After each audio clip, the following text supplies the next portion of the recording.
महेंद्र भट्ट कह रहे हैं सारे लोग सड़क छाप हैं, आप सड़क छाप? हाँ, मैं वो सड़क छाप हूँ जो अस्पतालों को जाते भी उन सड़कों को देखता हूँ।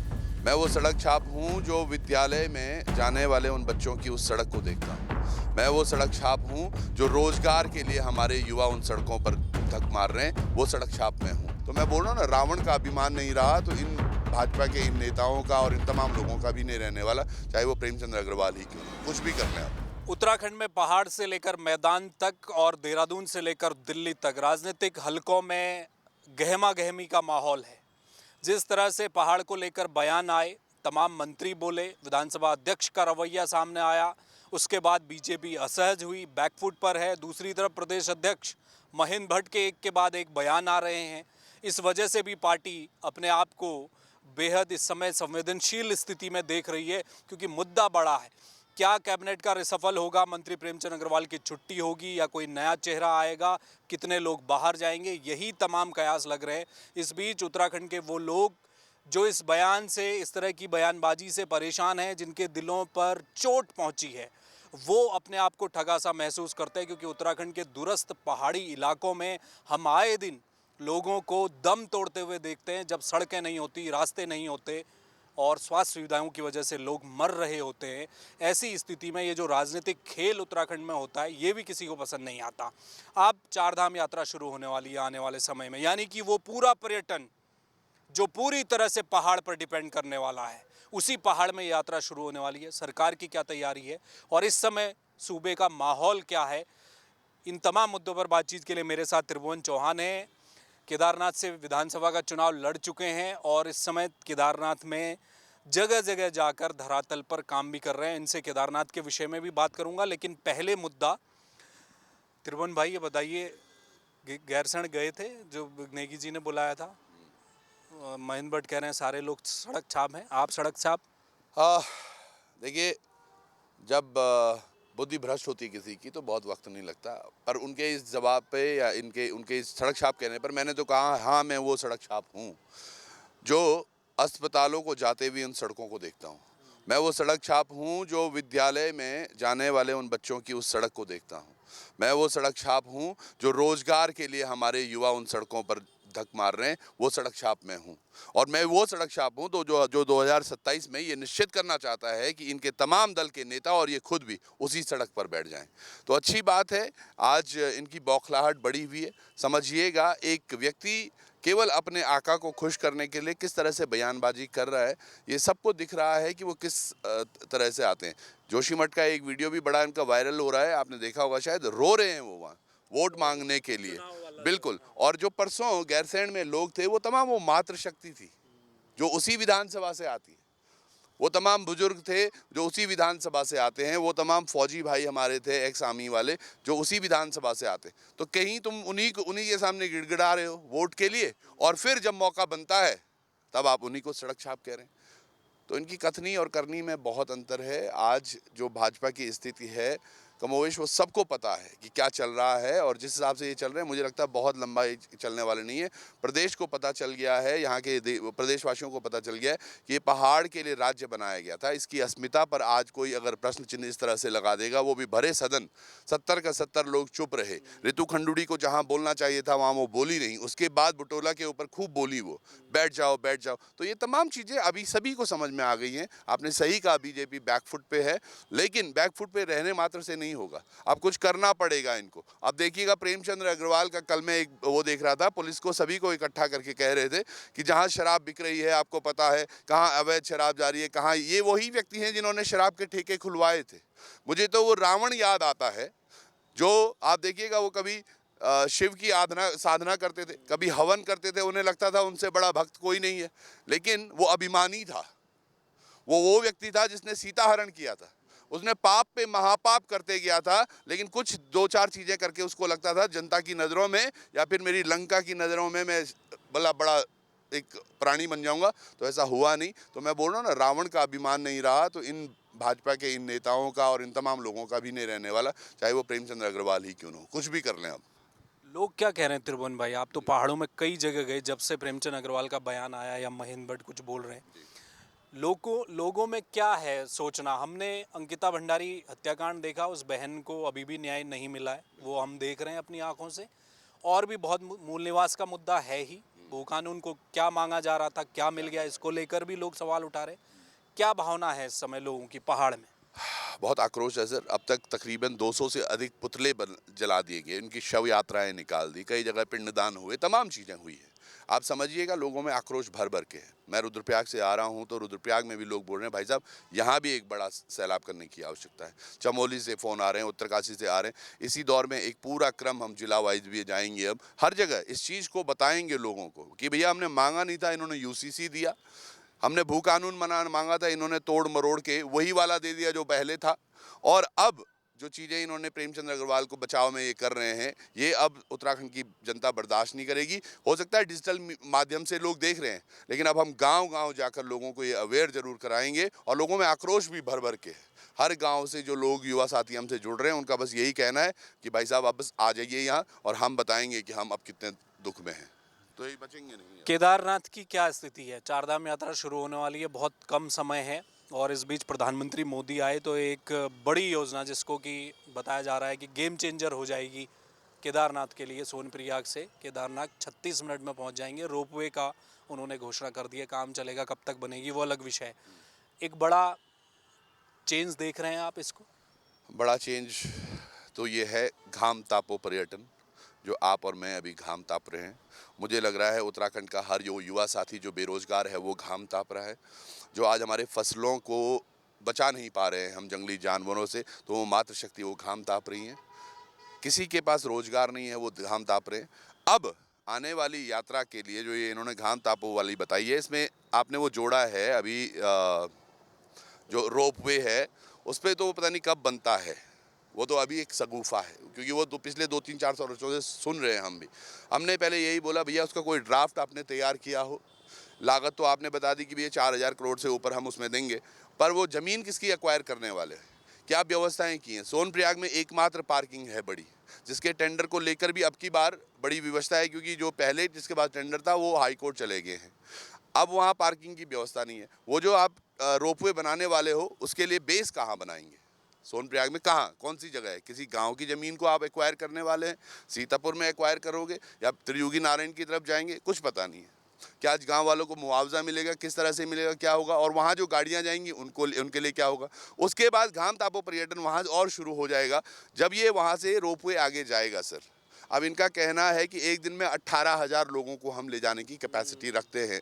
तो मुझे ये लगता है जो घोड़े खच्चर वाले हैं वो घाम तापेंगे, और फिर जो तमाम रास्ते भर में गौरीकुंड से लेके और मंदिर तक जितने भी दुकानदार हैं जो बीच में व्यवसायी छोटा बहुत करते हैं ताकि महीने भर साल भर उनकी आजीविका चल पाए, वो घाम तापेंगे।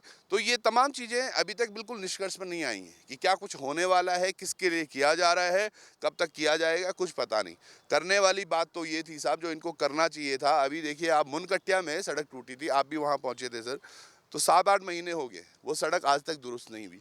गौरीकुंड में तमाम जगह पर सड़क टूटी हुई है, वो आज तक चौड़ीकरण या वो ठीक ही नहीं हुई, पुश्ते तक उन पे नहीं डले, और 1.5 महीने में यात्रा शुरू हो जाएगी। मुझे कोई समझाए कि कैसे पहले दिन 15-20 हज़ार लोग एकदम से जब जाएंगे तो उस रास्ते पर पूरे कैसे पड़ेंगे? वहाँ गाड़ियाँ भी होंगी, पैदल वाले यात्री भी होंगे, घोड़े खच्चर भी होंगे, लोगों का सामान भी जा रहा होगा।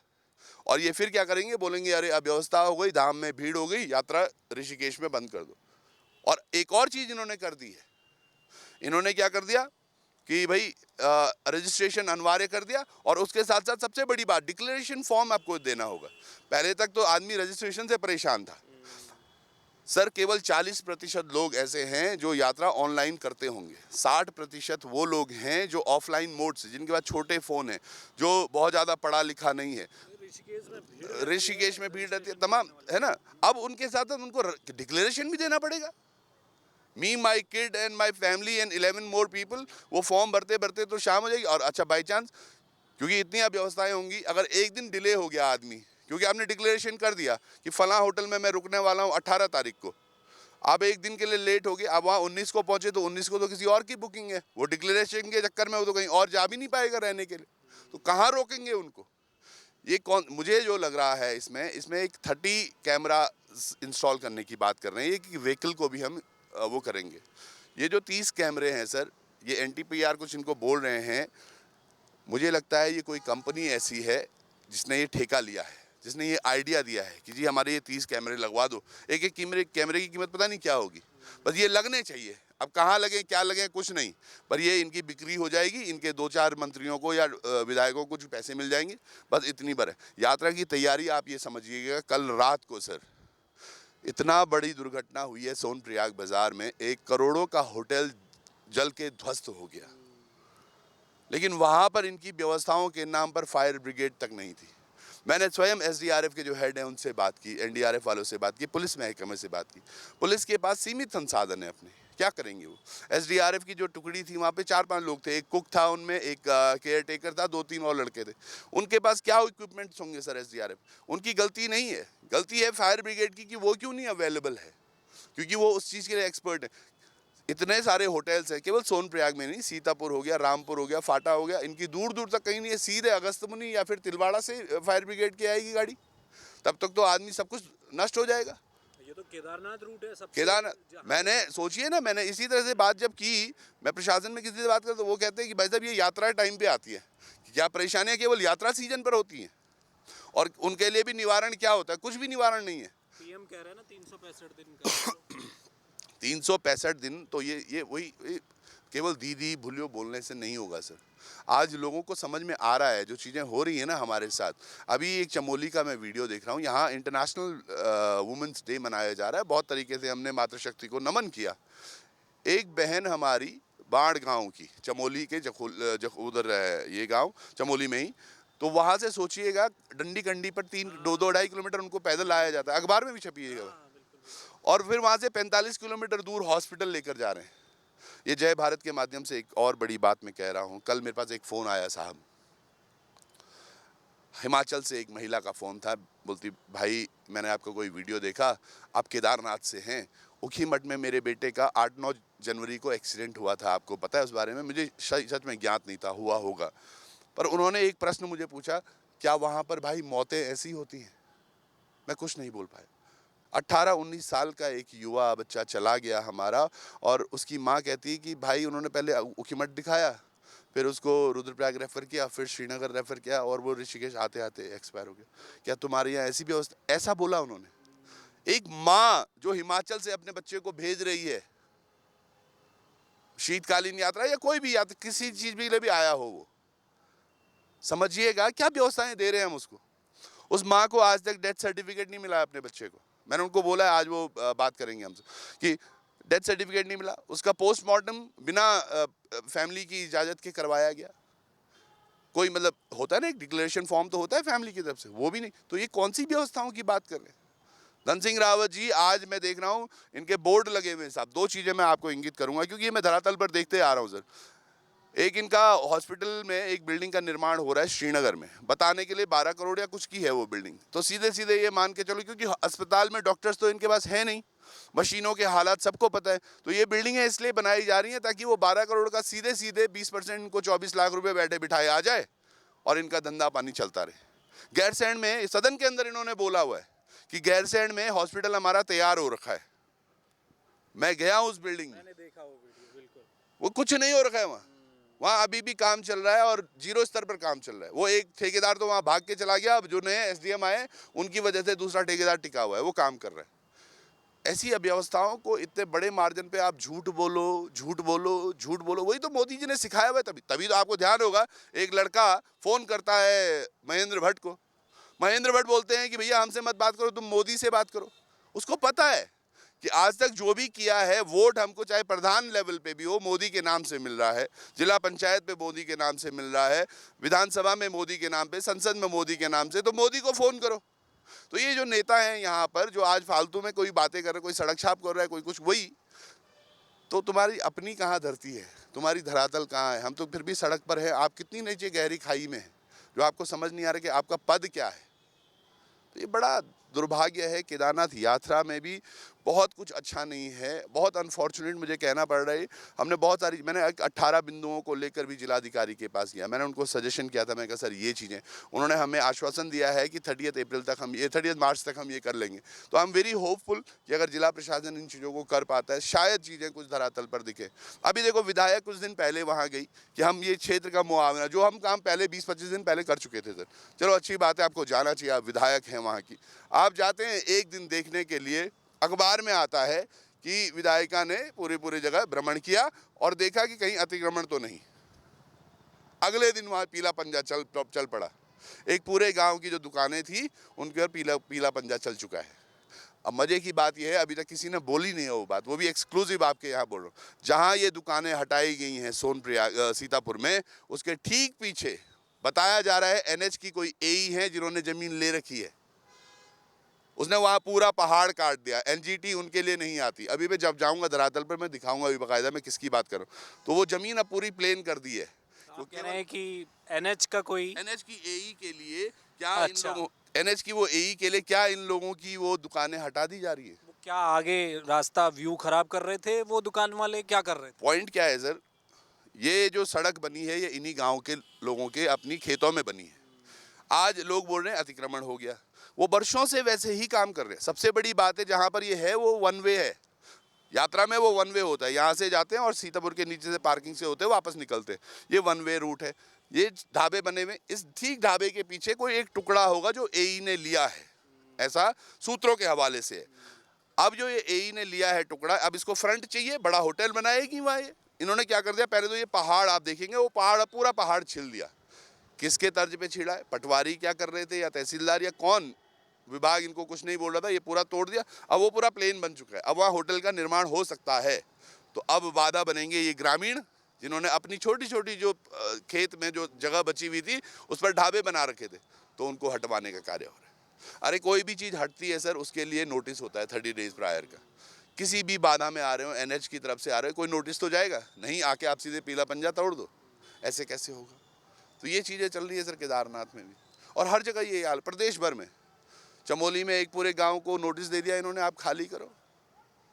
क्या लॉ है? अभी भी हम कहीं आवाज़ सुनने, देखिए कुछ लोग जा रहे, इनको पता, सब जगह तो रो रहे हैं लोग, भला हो कहाँ रहे। चलिए, बहुत शुक्रिया। बहुत बहुत धन्यवाद सर, बहुत बहुत। तो ये त्रिभुवन चौहान हैं, केदारनाथ से चुनाव लड़ चुके हैं, आगे चुनाव लड़ेंगे भी इस दफ़ा 2027 में। इस समय उत्तराखंड का जो राजनीतिक माहौल चल रहा है, जो रस्साकस्सी चल रही है आपस में, तमाम नेताओं की जुबानी जंग चल रही है, उस बीच में त्रिभुवन चौहान भी हैं जो धरातल पर जा रहे हैं, लोगों के बीच जा रहे हैं, काम कर रहे हैं, तमाम अतिक्रमण की योजनाओं की बदहाली को समय समय पर दिखाते रहते हैं। उनसे हमने बातचीत की।